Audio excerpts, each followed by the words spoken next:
Hello students, once again welcome you.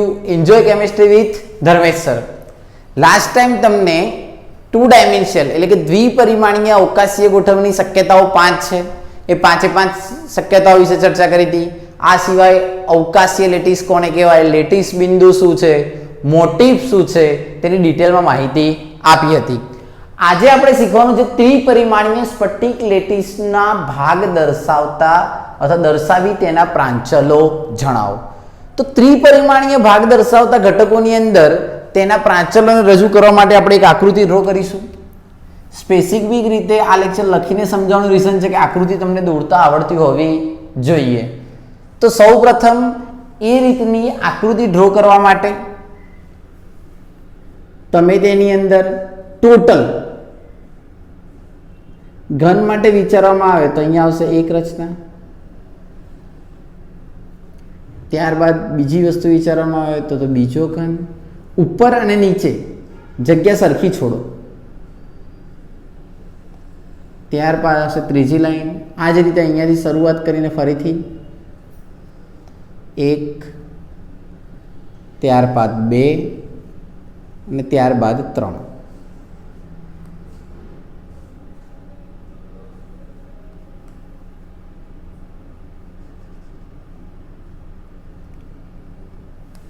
હજુ બીજી 3 line કરવામાં આવે.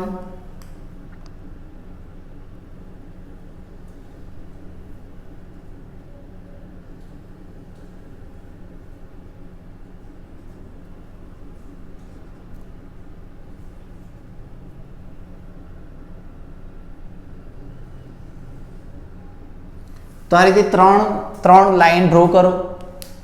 ત્યાર પછી આ લાઈનને સૌપ્રથમ પહેલા ઉપરથી જોડીએ.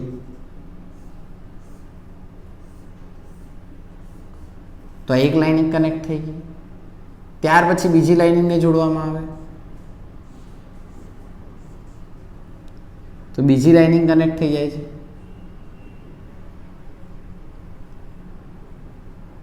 ત્યાર પછી ત્રીજી લાઇનિંગને જોડવામાં આવે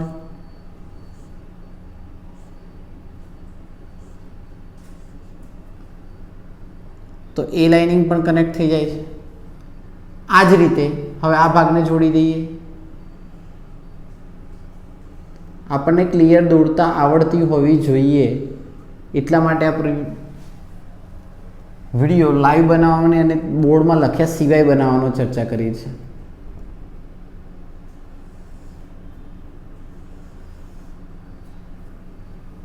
આ જ રીતે આગળને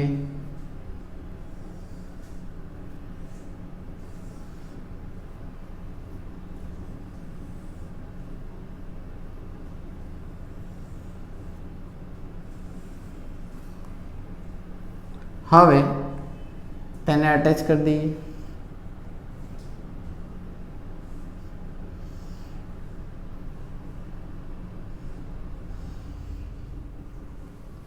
આ લાઇનિંગને જોડવામાં આવે.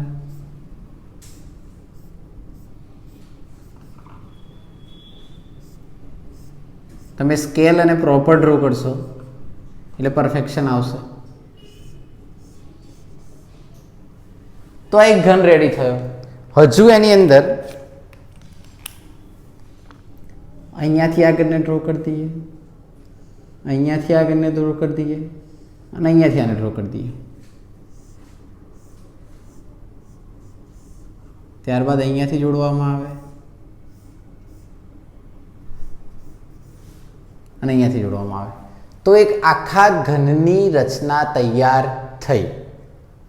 હવે એની અંદર જો કોઈ નાનામાં નાનો ભાગ વિચારવામાં આવે, શું વિચારવામાં આવે? નાનામાં નાનો ભાગ વિચારવામાં આવે તો તેની અંદર તમે કહી શકો છો કે માત્ર આખા ઘનની અંદર આટલો ભાગ વિચારીએ.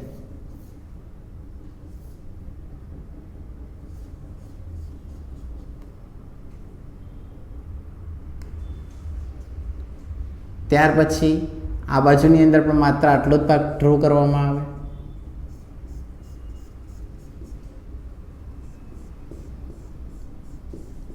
તો આપણે આ જે ભાગ રોક્યો છે એ ઘનનો નાનામાં નાનો ભાગ છે અને આ નાનામાં નાના ભાગને એકમ કોષ કહે છે.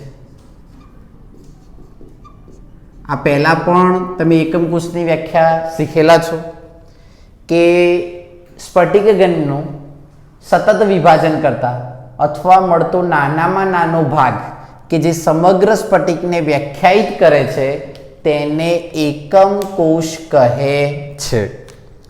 હવે તમે એવું કહી શકો છો કે દરેક ઘન કોના દ્વારા રચાયો? તો લેટીસ બિંદુ દ્વારા, જેના ઉપર મોટિફને ગોઠવી શકાય.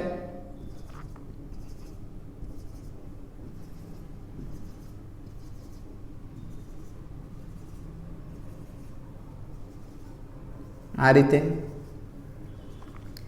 જેને આપણે લેટીસ બિંદુ અથવા લેટીસ સ્થાન કહીએ છીએ.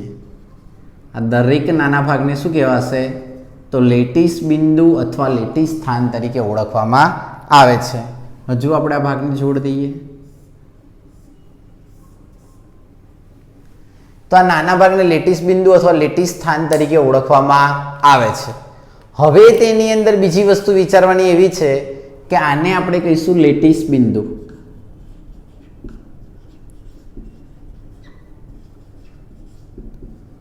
અથવા એને કહેવાય લેટીસ સ્થાન. તો તેને લેટીસ બિંદુ અથવા લેટીસ સ્થાન તરીકે ઓળખવામાં આવે છે. તો એક દર્શાવી ગયો એકમ કોષ અને બીજો ઘટક દર્શાવ્યો લેટીસ બિંદુ અથવા લેટીસ સ્થાન, અને આખા ઘટકને સ્ફટિક ઘન તરીકે ઓળખવામાં આવે છે, જે તમારી સામે શું રજૂ કરે છે? તો ત્રિપરિમાણીય રચના રજૂ કરે છે. કઈ રચના રજૂ કરે છે? ત્રિપરિમાણીય. બીજી પણ એક ટેકનિક છે કે જેને આધારે તમે આકૃતિ ડ્રો કરી શકો છો.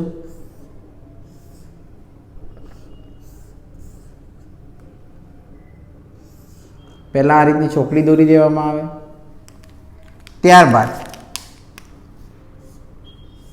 આ રીતની લાઇનિંગ કરવામાં આવે,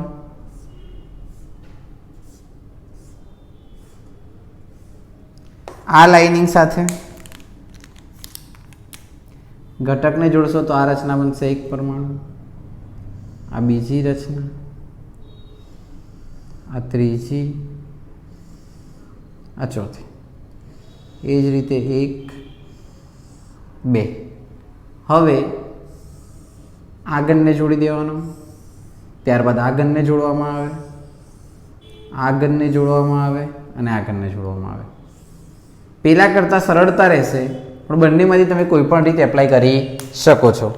જેની અંદર આ ભાગને તમે શું કહેશો? તો મળતો નાનામાં નાનો ભાગ, જેને આપણે શાના તરીકે ઓળખીએ છીએ? તો એકમ કોષ તરીકે ઓળખવામાં આવે છે. પરમાણુના સ્ફટિકનો નાનામાં નાનો ભાગ કે જે સમગ્ર સ્ફટિકને વ્યાખ્યાયિત કરે છે તેને શું કહેવાશે? તો એકમ કોષ તરીકે ઓળખવામાં આવે છે. તેની અંદર અન્ય માહિતી મેળવીએ તો કોઈ પણ એક એકમ કોષ લેવામાં આવે. કોઈ પણ શું લેવામાં આવે? એક એકમ કોષ લેવામાં આવે, એટલે કે નાનામાં નાનો ઘટક લેવામાં આવે.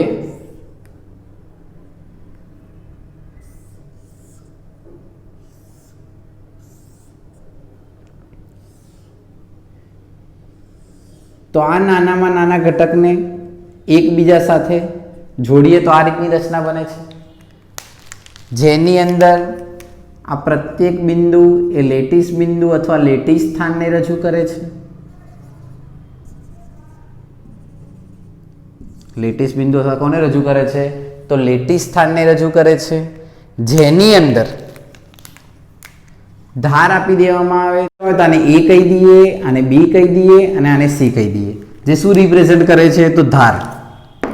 ત્યાર પછી વિચારવામાં આવે કે B અને C વચ્ચેના ખૂણાને આલ્ફા કહી દઈએ, પછી A અને B વચ્ચેના ખૂણાને બીટા કહી દઈએ અને A અને C વચ્ચેના ખૂણાને કહેવામાં આવે ગેમા.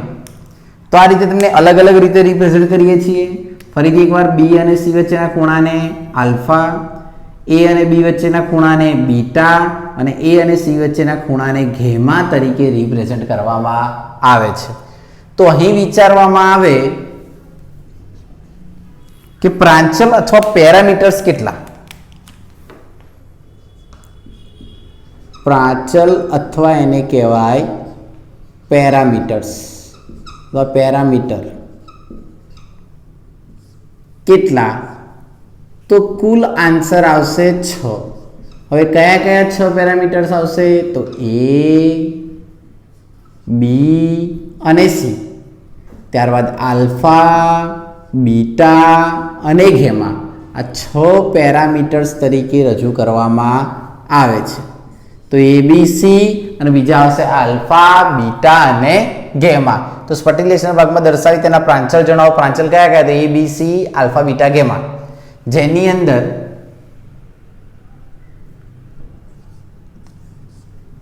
અંદર તમે દર્શાવી શકો છો તો પ્રાંચલ અથવા પેરામીટર્સ 6 છે, જેની અંદર આવશે A, B, C અને ખૂણા આવશે આલ્ફા, બીટા અને ગેમા. જેની અંદર A અને B વચ્ચેનો ખૂણો કયો આવેલો છે? તો A અને B વચ્ચે આવશે બીટા. ત્યારબાદ B અને C વચ્ચેનો ખૂણો કયો આવશે? તો આલ્ફા. અને ત્યારબાદ A અને C વચ્ચેનો ખૂણો કયો આવશે? તો ગેમા. અને જે એકબીજાને લંબરૂપ હોય પણ ખરા અને ન પણ હોય. તો ફરીથી એકવાર પરીક્ષામાં પૂછે ત્રિપરિમાણીય સ્ફટિક લેટિસનો ભાગ દર્શાવી તેના પ્રાંચલ જણાવો. તો યાદ રાખવાનું કે કોઈ એક ઘનને સતત વિભાજન કરતા મળતો નાનામાં નાનો ભાગ કે જે સમગ્ર સ્ફટિકને રજૂ કરે છે અથવા તેને સમજાવી શકે છે તો તેને એકમ કોષ કહે છે. એકમ કોષ કોના દ્વારા બને છે અથવા સ્ફટિક કોના દ્વારા બને છે? તો લેટિસ બિંદુ અથવા લેટિસ સ્થાન દ્વારા બને છે, જેને 2 રીતે દોરી શકાય, જે તમારી સામે રજૂ કર્યું. ત્યારબાદ કોઈ એક એકમ કોષને ઉઠાવવામાં આવે તો તેની અંદર પ્રાંચલોની સંખ્યા કેટલી? તો 6, જેમાં A, B અને C એ ધાર છે, આલ્ફા, બીટા અને ગેમા એ શું છે? તો તેમના વચ્ચે રહેલા, એટલે કે B અને A વચ્ચે બીટા ખૂણો છે, B અને C વચ્ચે આલ્ફા ખૂણો છે અને A અને C વચ્ચે ગેમા ખૂણો રહેલો છે, તેને રિપ્રેઝેન્ટ કરે છે. તો આ તમે ત્રિપરિમાણીય લેટિસની અંદર સ્ફટિક રચના વિશે શીખ્યા. આપણે 2 આકૃતિ તમને આ ટોપિકની અંદર સમજાવી, એટલે કે દોરી કરી શકાય તે સમજાવી હતી. તો આ બંનેમાંથી કોઈ પણ રીતે દોરી શકાય. બીજું આ આકૃતિ કઈ રીતે દોરવી એ પણ તમે સમજી ગયા છો. હવે તેની અંદર એકમ કોષના પ્રકારની અંદર આપણે ડિટેલમાં ચર્ચા કરવાની છે. તો આટલી વસ્તુ પ્રોપર સમજ્યા પછી હવે આપણે એકમ કોષોના પ્રકાર વિશે ચર્ચા કરીશું. વિદ્યાર્થી મિત્રો, હવે આપણે વિચારવાનું છે એકમ કોષ.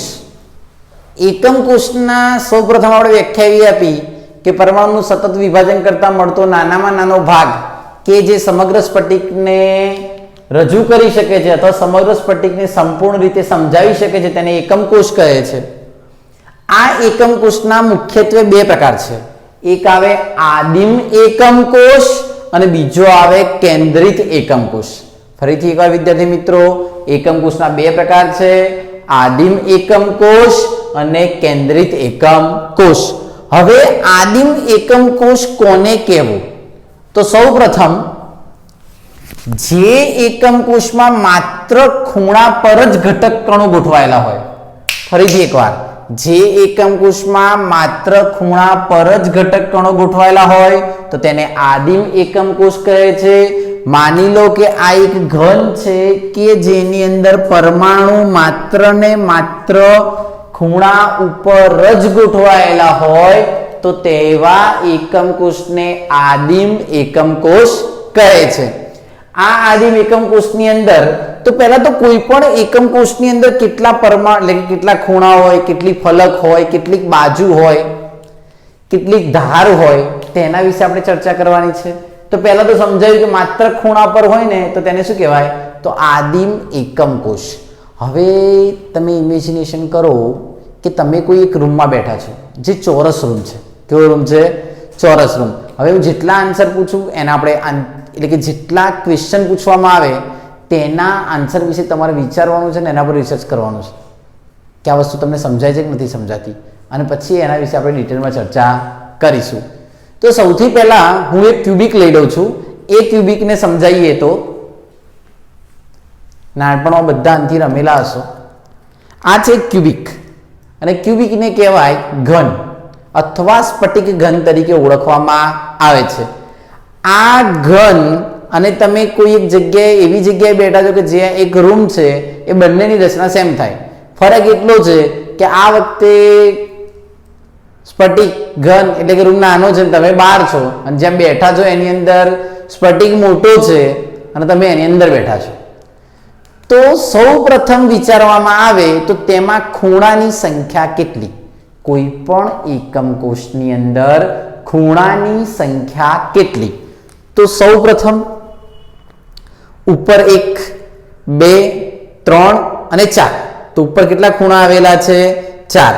આ જ રીતે જો તેની નીચે વિચારવામાં આવે તો 1, 2, 3 અને 4. તો ખૂણાની સંખ્યા કેટલી થઈ? તો 4 ઉપરના ખૂણા અને 4 નીચેના ખૂણા. તો હંમેશા યાદ રાખો કે ખૂણાની સંખ્યા, આ પહેલા મેં તમને લેક્ચરમાં પણ પૂછ્યું હતું, ખૂણાની સંખ્યા કેટલી હોય? 8. એટલે કે ખૂણા એટલે કે કોર્નર્સ, તેની સંખ્યા કેટલી છે? 8. હવે ચલો રૂમમાં ગણતા શીખવાડો. તો માની લો કે આ રૂમમાં ઊભા હોય તો કેટલા થાય? તો એક આ બાજુ આવેલો છે એક ખૂણો, પછી આ બાજુ આવેલો છે બીજો, આ બાજુ આવેલો છે ત્રીજો અને આ બાજુ આવેલો છે ચોથો. આ જ રીતે નીચે વિચારવામાં આવે તો 1, 2, 3 અને 4. એટલે કોઈ પણ સ્ફટિક ઘનની અંદર ખૂણાની સંખ્યા હંમેશા કેટલી જોવા મળે છે? તો 8 જોવા મળે છે. ત્યાર પછી વિચારવામાં આવે ફલક. ફલક એટલે ગુજરાતીમાં કહો તો બાજુ. એની સંખ્યા 6 છે. પણ કઈ રીતે 6 છે તે આપણે સમજવાનું છે. તો આ ઘનની અંદર વિચારવામાં આવે તો પહેલી સપાટી જે છે તેને આપણે શું કહીશું?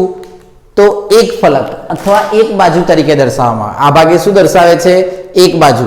એ રીતે ઉપરની બાજુ, નીચેની બાજુ 2 થઈ. પછી આ બાજુ મારી બાજુ એક છે ને એક તમારી બાજુ છે, તો 3 અને 4. અને આ બાજુ છે 5 અને 6. તો બાજુ અથવા ફલકની સંખ્યા કેટલી થાય? તો 6. હવે આપણે રૂમની અંદર વિચારો તો એક ઉપરની બાજુ છે, એક નીચેની બાજુ છે તો 2, એક આ બાજુ છે 3, એક આ બાજુ છે 4, એક આ બાજુ છે 5 અને એક આ બાજુ છે કેટલા આવશે? 6. તો હંમેશા યાદ રાખો કે ફલક અથવા બાજુની સંખ્યા કેટલી રહેલી છે? તો 6 રહેલી છે. ત્યાર પછી વિચારીએ કેન્દ્ર. કેન્દ્રની સંખ્યા કેટલી? તો કોઈ પણ એક આખો રૂમ વિચારવામાં આવે તો તેના મધ્યમાં રહેલા ઘટકને કેન્દ્ર કહેવાય. એટલે હંમેશા કોઈ પણ એકમ કોષ એટલે કે અથવા આદિમ એકમ કોષની અંદર કેન્દ્ર કેટલું હોય? 1. તો ફરીથી એકવાર ખૂણા કેટલા થયા? 8. ફલક કેટલા થયા? 6. અથવા બાજુ કેટલી થઈ? તો 6, જેને ફેસ કહેવાય. કેન્દ્ર કેટલું થયું? તો 1. સેકન્ડ થિંગ છે ધાર. હવે ધાર માટે વિચારીએ તો ધાર પહેલા કેવી કોને? તો જે આ ભાગ દર્શાવે છે ને ધાર દર્શાવે છે.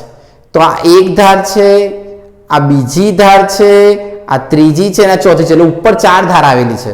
અને તમે બેઠા છો ત્યાં વિચારો તો એક સામેની બાજુ એક ધાર, પછી આવશે બીજી ધાર, પછી આવશે આ ત્રીજી ધાર અને પછી આવશે આ ચોથી ધાર. તો 4 ધાર છે. આ સિવાય અહીંયા એક ઘટક આવેલો હોય એટલે કે આ એક ધાર જેને ઈડેજ કહેવાય છે. 2, 3 અને 4. તો સાઈડની અંદર પણ વિચારવામાં આવે તો 1, 2, 3 અને 4. તો ઉપર 4 ધાર રહેલી છે અને નીચે 4 ધાર રહેલી છે. આ જ રીતે વિચારવામાં આવે આ 1, 2, 3 અને 4. તો ટોટલ ધાર કેટલી થઈ? તો ઉપરની 4, આજુબાજુમાં આવેલી 4 અને નીચેની 4 થઈ. ટોટલ ધારની સંખ્યા 12 છે. ટોટલ ધારની સંખ્યા કેટલી છે? તો 12 જોવા મળે છે. તો ફરીથી એકવાર ખૂણા કઈ રીતે ગણશો? તો 1, 2, 3, 4, 5, 6, 7 અને 8. તો ખૂણાની સંખ્યા કેટલી થાય? 8. ત્યાર પછી વિચારવામાં આવે ફલક. તો 1, 2, 3, 4, 5 અને 6. તો ફલક કેટલા છે? તો 6. ધાર વિચારવામાં આવે તો 1, પછી 2, પછી 3, પછી 4. એ જ રીતે 1, 2, 3 અને 4 અને નીચે 1, 2, 3 અને 4. તો ટોટલ ધાર કેટલી થઈ? તો 12. તો ખૂણા 8, ફલક 6, ધાર 12 અને કેન્દ્ર 1 રહેલું જોવા મળે છે. તો આખા ઘનની અંદર આ વસ્તુ મોસ્ટ ટાઈમ બી છે, જેને આપણે યાદ રાખવાની છે. જે રીતે હું તમને ઇમેજિનેશન આ સ્ફટિકને આધારે કરાવડાવું છું, તમે રૂમ અથવા તમારી હાથમાં એક સ્ફટિક લઈ અને મેં જેટલી બોલેલી બાબતો ઓબ્ઝર્વ કરશો તો તમને ઓટોમેટિક આઈડિયા આવશે કે ખૂણા 8 છે, ફલક 6 છે, ધાર 12 છે અને કેન્દ્ર માત્ર 1 જ છે. અને જેને આ સમજાશે એને આગળની વસ્તુ સમજાશે. એટલે પહેલાં તો આ કઈ રીતે આવ્યું એ ગોખવાનું નથી, પણ સમજવાનું છે કે કોઈ પણ ઘનની અંદર ખૂણા કેટલા હોય, ધાર કેટલા હોય, ફલક કેટલા હોય અને કેન્દ્ર કેટલા હોય. તો હવે જે એકમ કોષ માત્ર ને માત્ર ખૂણા દ્વારા રચાય, જે એકમ કોષ માત્ર ખૂણા પર જ ઘટક કણ ગોઠવાયેલા હોય તો તેને આદિમ એકમ કોષ કહે છે. જેને સિમ્પલ એટલે કે જેને કહેવાય સિમ્પલ ક્યુબિક એટલે કે સાદો ઘન અથવા PCC primitive cubic close pack રચના એટલે કે આદિમ એકમ કોષ. તો ફરીથી એકવાર યાદ રાખવાનું, જેની અંદર માત્ર ને માત્ર ખૂણા જ હોય, ખૂણા સિવાય બીજી કોઈ વસ્તુ જોવા મળતી નથી. એટલે કે માની લો કોઈ એક મંડપ ઊભો કર્યો છે, માત્ર એમાં એંગલો જ છે એટલે કે ખૂણાઓ જ છે, તેમાં નથી બાજુ કે નથી કેન્દ્ર. એટલે કે એના કોઈ જગ્યાએ એક ઘન લીધો, એની અંદર પરમાણુ માત્ર ને માત્ર ખૂણા પર જ ગોઠવાયેલા છે, બીજી કોઈ જગ્યાએ ગોઠવાયેલા નથી, તો તેને આદિમ એકમ કોષ કહે છે. તો જે એકમ કોષમાં માત્ર ખૂણાઓ પર જ ઘટક કણ ગોઠવાયેલા હોય તો તેને આદિમ એકમ કોષ કહે છે. હવે ખૂણા ઉપરાંત બીજી કોઈ જગ્યાએ ગોઠવાયેલા હોય તો તેને કેન્દ્રિત એકમ કોષ કહેવાય. તો ફરીથી એકવાર, જે એકમ કોષમાં ખૂણા ઉપરાંત અન્ય કોઈ સ્થાને ઘટક કણ કેન્દ્રિત થયેલ હોય તો તેને કેન્દ્રિત એકમ કોષ કહે છે. ફરીથી એકવાર, જે એકમ કોષમાં ખૂણા ઉપરાંત અન્ય કોઈ સ્થાને પરમાણુ કેન્દ્રિત થયેલો હોય તો તેને કેન્દ્રિત એકમ કોષ કહે છે. અને આ કેન્દ્રિત એકમ કોષના ટોટલ કેટલા પ્રકાર છે? તો 3: અંતઃકેન્દ્રિત, ફલક કેન્દ્રિત અને અંતઃછેડા કેન્દ્રિત એકમ કોષ તરીકે ઓળખવામાં આવે છે. તો પહેલા અંતઃકેન્દ્રિત, એકદમ સિમ્પલ, સરળ અને મજાની વ્યાખ્યાઓ છે. અંતઃકેન્દ્રિત કોને કહેવાય? તો ખૂણા ઉપરાંત, તો ખૂણા પર તો પરમાણુ હોય તેને સાદો ઘન કહેવાય. તો ખૂણા ઉપરાંત કેન્દ્રમાં પણ એક પરમાણુ રહેલો હોય તો તેને અંતઃકેન્દ્રિત એકમ કોષ કહે છે. તો ફરીથી લખવાનું, જે કેન્દ્રિત એકમ કોષમાં ખૂણા ઉપરાંત કેન્દ્રમાં એટલે કે અંતઃકેન્દ્રમાં પણ એક પરમાણુ અથવા ઘટક કણ ગોઠવાયેલો હોય તો તેને અંતઃકેન્દ્રિત એકમ કોષ કહે છે. જેને શોર્ટમાં ઘણીવાર બીસીસી લખેલું હોય છે, બોડી સેન્ટર ક્યુબિક. શું કહેવાય છે?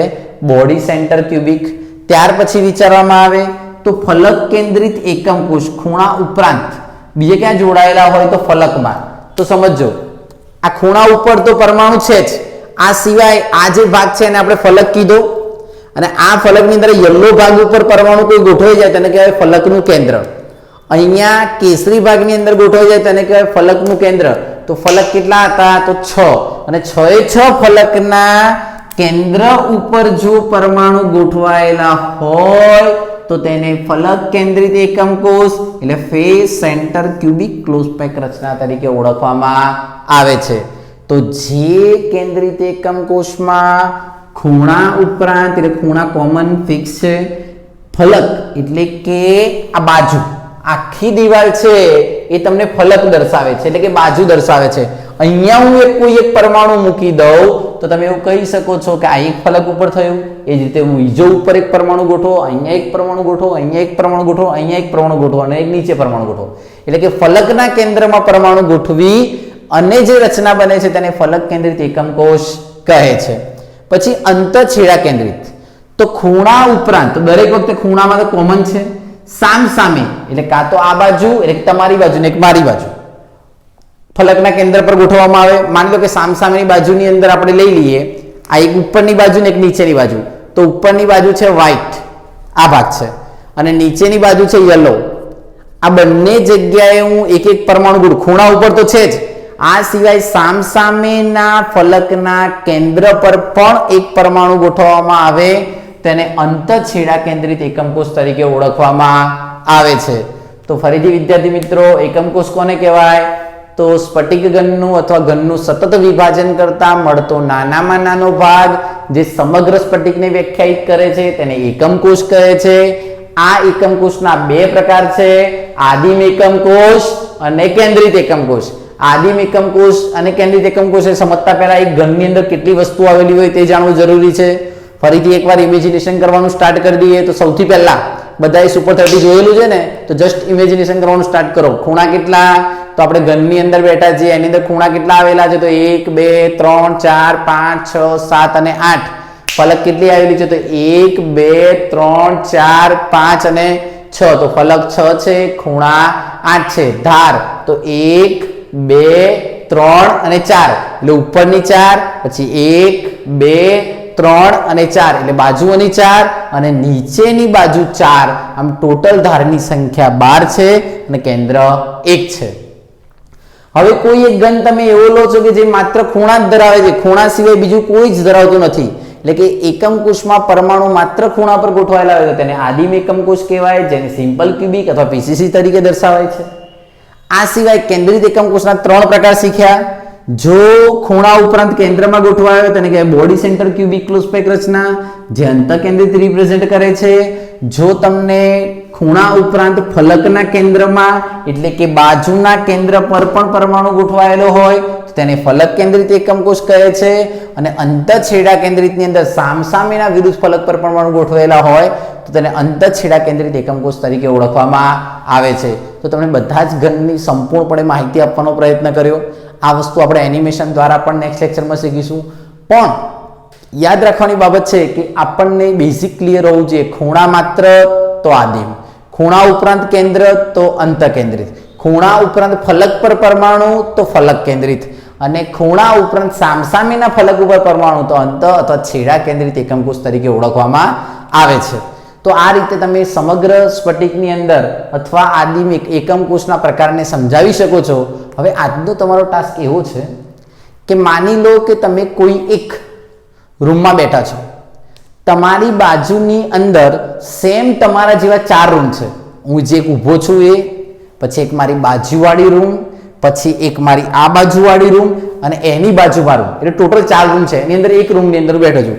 આ ઘન છે, આવા બીજા 4 લઈ લેવામાં હતા, 1 2 પછી અહીંયા એક હોય 3 અને અહીંયા એક હોય 4. તો આવા કેટલા ઘન વિચારવામાં આવે? 4.